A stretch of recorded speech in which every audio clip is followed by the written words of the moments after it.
recordarán la película Beethoven, en la que una familia adopta un cachorro de San Bernardo y al crecer comienza la aventura. ¿Qué significa precisamente vivir con un perro XL? Hoy nos acompaña Emiliano Calvo, él es entrenador de perros y también es el dueño de Malik, un hermosísimo mastín inglés que aquí está con nosotros. Buenos días, muchísimas gracias por estar acá con nosotros. Con gusto. ¿Cuánto pesa Malik y cuánto mide? Bueno, él está ahorita en 50 kilos, Ajá. que es como su peso ideal, y de la cola hasta el frente, digamos, hasta lo que se llama la parte del cuello, más o menos la nariz, son casi prácticamente 70 centímetros. Es considerado uno de los perros, digamos, más grandes, XL, gigantes un poco de los que hay. Bueno, en realidad lo que se maneja como término en sí es mastín, que hay diferente cantidad de mastines de diferentes tamaños, pero es considerado lo que sería una raza grande, una raza XL que entra dentro de la categoría de lo que son mastines. ¿Y qué otros tipos de razas también se consideran dentro de estos perros grandes? Bueno, hay una cantidad enorme de lo que son de la familia de los mastines. Está, por ejemplo, el San Bernardo, está el Gran Danés, está también el Kangal de Medio Oriente, está el mastín tibetano, está el dogo francés, el dogo argentino, el mastín de las Canarias españolas, ¿qué más? O sea, la lista es bastante grande, sí. ¿Y qué significa exactamente vivir con un perro de este tamaño? Digamos, ¿qué consideraciones debería tener uno en el hogar para adquirir un perrito de estos? Considero que lo primero que se debe tener antes de querer conseguir en todo caso una raza grande es sobre todo educación, es lo primero. Porque si nunca has tenido una raza, por ejemplo, grande, entonces vas a empezar a experimentar y más o menos ahí te va a dar, el tiempo te va a dar lo que verdaderamente te das cuenta que el perro necesita. Entonces, sobre todo, primero la educación, prever que necesitan un adiestramiento, son perros que vienen ya con mucho bagaje histórico, ¿verdad? Entonces, por ese lado, primero eso, después la disponibilidad de poder tener una raza o tener sea una raza o sea un mestizo, pero que sea de raza grande.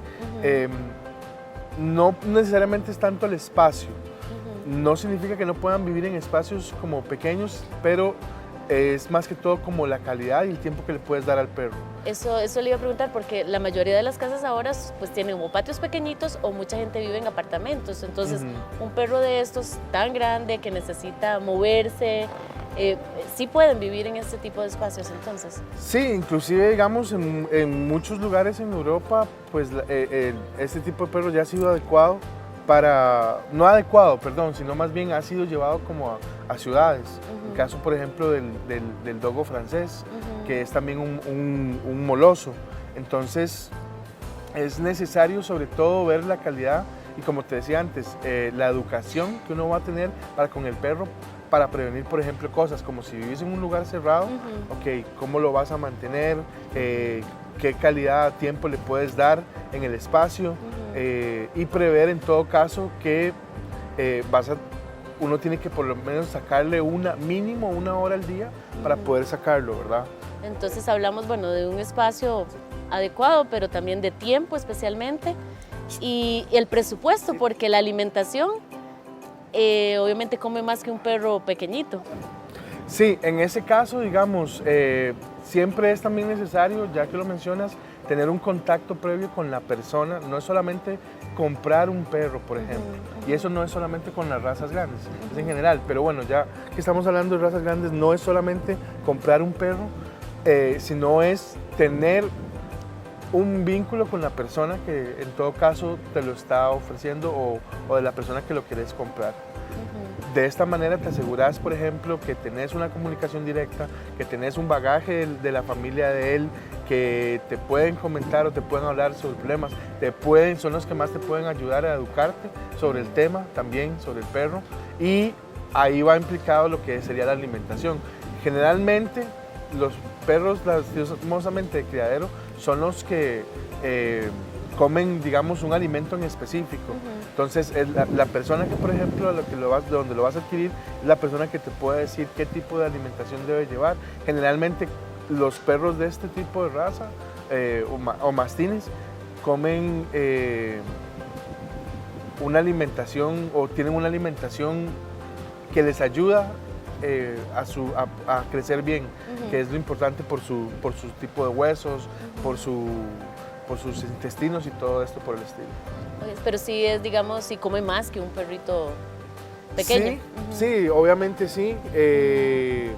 Un perro de estos puede estar comiendo, digamos, mínimo al día, y se considera también, va a depender mucho de la mascota en sí, pero puede estar comiendo alrededor de 1 kilo, 500, 2 kilos. Ok. Sin ser sobrealimentado, que es muy importante, ¿verdad? Ah, ok. O sea, una dieta como balanceada. Una dieta básica. Ajá. Ok. Hablabas de la importancia del adiestramiento. Sí. ¿Por qué es tan importante en estos perros? Me imagino que las travesuras son más grandes también. Es por eso, o sea, es importante como considerar esa parte cuando uno va a tener un perro grande. Sí, bueno, yo considero que en realidad todos los perros o todos los dueños deberían adiestrar a sus perros, en realidad por una cuestión de que al perro en realidad lo que le ayuda es también a estimularse mentalmente, y el dueño aprende cómo es que verdaderamente él se maneja su perro, y no solamente está ahí. En el caso de cualquier tipo de raza, pero ya hablando específicamente de los mastines, es bueno, ¿por qué? Porque son perros muy grandes. Y porque si uno no les da un tipo de adiestramiento, recordemos que los mastines han sido siempre perros de trabajo, sobre todo lo que son cuidos, sobre todo lo que son protección, ganado, vacas, caza también. Entonces ya tienen por sí mismos un instinto que traen, un instinto de protección, un instinto de arraigo mucho con el dueño. Una persona que no trabaja, digamos, ese tipo de instinto, podría estar esperando cualquier cosa del perro, sin entrar, digamos, en lo que es agresividad o eso, porque no es necesario tocarlo, sino que es bueno por su estimulación y por, sobre todo, su contacto, ¿cómo se llama?, con el dueño. ¿Entiendes? Entonces eso previene muchas cosas y crea una relación también mejor que con un perro grande, un perro que puede pesar lo mismo que inclusive a veces una misma persona, claro. ¿Verdad? Es bueno. Sí. ¿Verdad? O sea, es lo mejor. ¿Qué tipo de, digamos, de padecimientos son más comunes en los perros de raza grande? Eso va a depender igualmente mucho de lo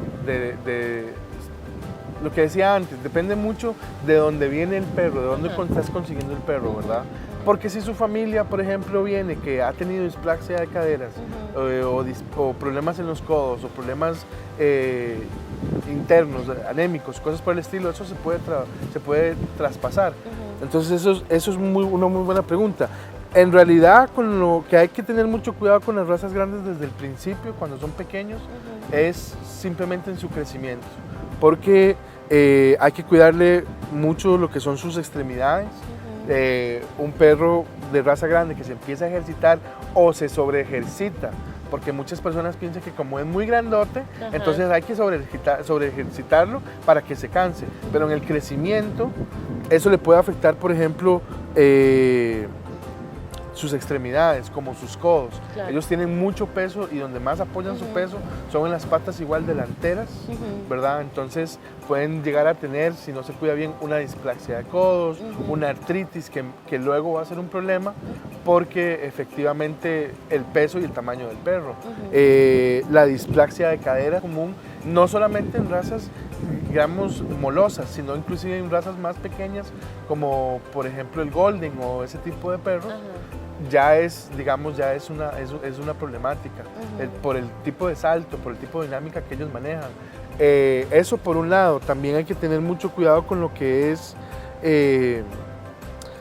una torsión gástrica, ¿verdad? Es súper importante porque saber lo que hay que controlar mucho es cómo alimento y cuándo alimento al perro.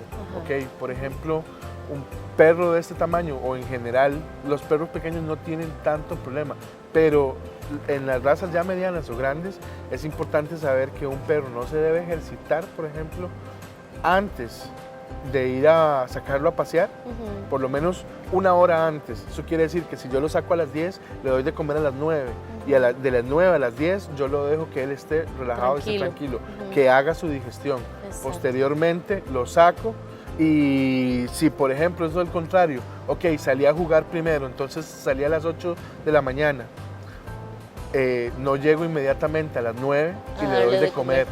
O sea, me espero por lo menos una hora que ya ha bajado, ¿verdad? Para poder darle de comer qué interesante. Y que esté tranquilo. ¿Por qué? Porque por sus intestinos.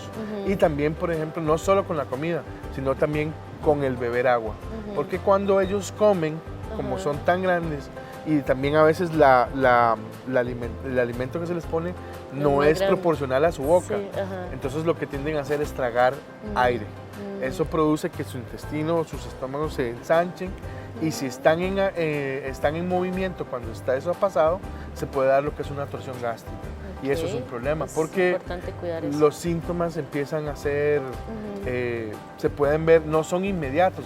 O sea, dentro del sistema de él sí, pero no son inmediatos a la vista. Entonces empieza un decaimiento, puede entrar con una fiebre, cosas por el estilo, y cuando ya llegan al veterinario, puede ser muy tarde. Entonces eso es súper importante. Y cuidarles el peso, me imagino también, por ser tan grandes y tener sobrepeso es un problema. Ah, no, un perro, digamos, o un moloso, por decirlo así, un mastín, no debe, o ningún perro en general, sea de raza o no sea de raza, deberían en realidad tener sobrepeso, porque es un problema para sus extremidades y para ellos mismos, ¿verdad?